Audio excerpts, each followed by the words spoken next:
रामपुर के शांत आंचल में, हरे भरे खेतों और एक बलखाती नदी के बीच बसे एक छोटे से कस्बे में रोहन नाम का एक लड़का रहता था। रामपुर सादगी भरी खुशियों और जाने पहचाने चेहरों की जगह थी, लेकिन रोहन एक ऐसा सपना पाले हुए था जो इसकी शांत क्षितिज से कहीं आगे तक फैला हुआ था। उसने एक प्रसिद्ध कलाकार बनने का सपना देखा था। उसके कैनवस जीवंत रंगों और ऐसी कहानियों से भरे होते जो लाखों लोगों के दिलों को छू जाती। अपनी उम्र के बच्चों के विपरीत, जो धूल भरे खेल और नदी में तैराकी में आनंद पाते थे, रोहन अपने दिन कागज के टुकड़ों पर स्केचिंग करते हुए बिताता था। उसकी चारकोल से सनटी उंगलियां उसके जुनून का प्रमाण थीं। उसके छोटे से घर की दीवारें उसकी शुरुआती रचनाओं से सजी थीं। उसके परिवार के अनाड़ी चित्र, रामपुर के मनमोहक परिदृश्य और उसकी जीवंत कल्पना से जन्मे शानदार जीव। उसके पिता एक मेहनती किसान और उसकी माँ एक दयालु हृदय और कोमल हाथों वाली महिला उसके कलात्मक झुकाव को प्रोत्साहित करती थीं, लेकिन उनके पास व्यावहारिक चिंताएं भी थीं। कला एक अच्छा शौक है रोहन, उसके पिता कहते, उनकी आवाज सूरज की तपिश से खुरदुरी।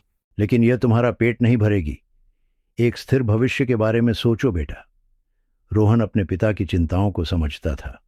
उसने अपने रोजमर्रा के जीवन के संघर्षों को देखा था। मानसून पर निर्भरता, सीमित संसाधनों का निरंतर संतुलन। फिर भी कला के लिए उसके दिल में जलने वाली आग व्यावहारिकता से बुझने के लिए बहुत उज्जवल थी। जैसे जैसे रोहन बड़ा होता गया, संदेह की फुसफुसाहट तेज होती गई। रामपुर में कला को एक शगल के रूप में देखा जाता था, पेशा नहीं।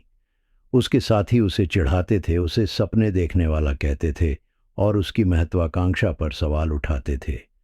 उसके कुछ शिक्षकों ने भी उसे अधिक वास्तविक परस्यूट्स पर ध्यान केंद्रित करने का सुझाव दिया।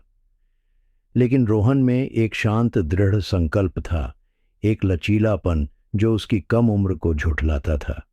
वह अपने आसपास की दुनिया को घंटों तक देखता था।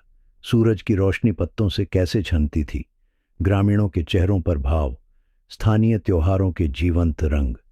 वह सब कुछ सोख लेता था, अपने अवलोकनों को अपने स्केच और चित्रों में बदल देता था। रामपुर में अवसर दुर्लभ थे। कोई कला विद्यालय नहीं था, कोई गैलरी नहीं थी। उसकी उभरती प्रतिभा का मार्गदर्शन करने वाला कोई गुरु नहीं था। फिर भी रोहन ने कभी उसे हतोत्साहित नहीं होने दिया। वह स्थानीय पुस्तकालय में कला पर जितनी भी किताबें मिल सकती थीं, उन सभी को पढ़ता था। अक्सर उन्हें तब तक पढ़ता था जब तक उनके पन्ने घिस न जाते और फट न जाते। वह उन सामग्रियों के साथ प्रयोग करता था जो वह वहन कर सकता था। सस्ते पानी के रंग, छोड़े गए ब्रश और पुरानी कपड़े से बने कैनवस जो लकड़ी के फ्रेम पर खींचे गए थे। वर्षों बीत गए, अथक अभ्यास और अटूट समर्पण से चिह्नित। रोहन के कौशल धीरे धीरे तेज हुए। उसके स्ट्रोक अधिक आत्मविश्वासी हो गए, रंगों की उसकी समझ गहरी हो गई और अपने विषयों के सार को पकड़ने की उसकी क्षमता में उल्लेखनीय सुधार हुआ। फिर भी उसके सपने का मार्ग मायावी बना रहा। एक दिन एक यात्रा करने वाला कलाकार स्थानीय परिदृश्य को चित्रित करने के लिए रामपुर आया। रोहन ने पूरी हिम्मत जुटाकर उस कलाकार से संपर्क किया और उसे अपना पोर्टफोलियो दिखाया, उसकी सबसे प्यारी कृतियों का एक संग्रह। कलाकार, एक अनुभवी यात्री जिसकी आंखों में पारखी नजर थी, रोहन के चित्रों में स्पष्ट रूप से दिख रही कच्ची प्रतिभा और जुनून से आश्चर्यचकित था। उसने रोहन को एक सलाह दी जो हमेशा उसके साथ रहेगी। दुनिया एक विशाल कैनवास है मेरे बच्चे। तुम्हारे छोटे शहर ने तुम्हारी प्रतिभा को पोषित किया है, लेकिन अब तुम्हें वहां जाना होगा जहां तुम्हारी कला को देखा जा सके, चुनौती दी जा सके और सराहा जा सके। अपनी दृष्टि को कभी मत छोड़ना, चाहे कितनी भी बाधाएं क्यों ना हो। इन शब्दों ने रोहन में एक नई चिंगारी जगा दी। वह जानता था कि कलाकार सही था। रामपुर उसकी नींव थी, लेकिन उसकी कलात्मक यात्रा को एक बड़े मंच की आवश्यकता थी। अपने माता पिता के आशीर्वाद और उत्साह और आशंका दोनों से भरे दिल के साथ रोहन ने रामपुर छोड़ने और दिल्ली, सबसे बड़े शहर, जाने का फैसला किया। दिल्ली रामपुर की शांति के बिल्कुल विपरीत थी। यह शोर, भीड़ और अथक प्रतिस्पर्धा का बवंडर था। रोहन ने खुद को शहर की गुमनामी में खोया हुआ पाया। उसके सपने भारी वास्तविकता के बीच दूर और अप्राप्य लग रहे थे। उसे गैलरी से कई बार अस्वीकृतियों का सामना करना पड़ा, अपना गुजारा चलाने के लिए काम खोजने में संघर्ष करना पड़ा और अक्सर अपनी क्षमताओं पर संदेह होता था। ऐसे दिन थे जब उसे हार मानने का मन करता था, जब रामपुर का आराम एक दूर का स्वर्ग लगता था। लेकिन हर बार जब ये विचार आते थे तो उसे कलाकार के शब्द और उसके दिल में बसा अटूट विश्वास याद आता था। रोहन ने अपना गुजारा चलाने के लिए छोटे मोटे काम किए, साइन बोर्ड पेंट किए, पर्यटकों के लिए छोटे चित्र बनाए, कुछ भी जो उसे कला से अपना जुड़ाव बनाए रखने की अनुमति देता था।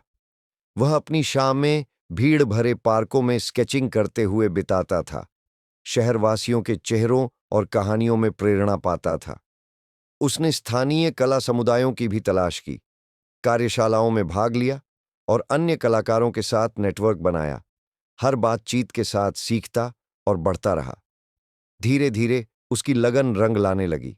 एक छोटे गैलरी मालिक ने उसकी अनूठी शैली और उसके चित्रों द्वारा सुनाई गई कहानियों से प्रभावित होकर उसे अपने काम को प्रदर्शित करने का मौका दिया।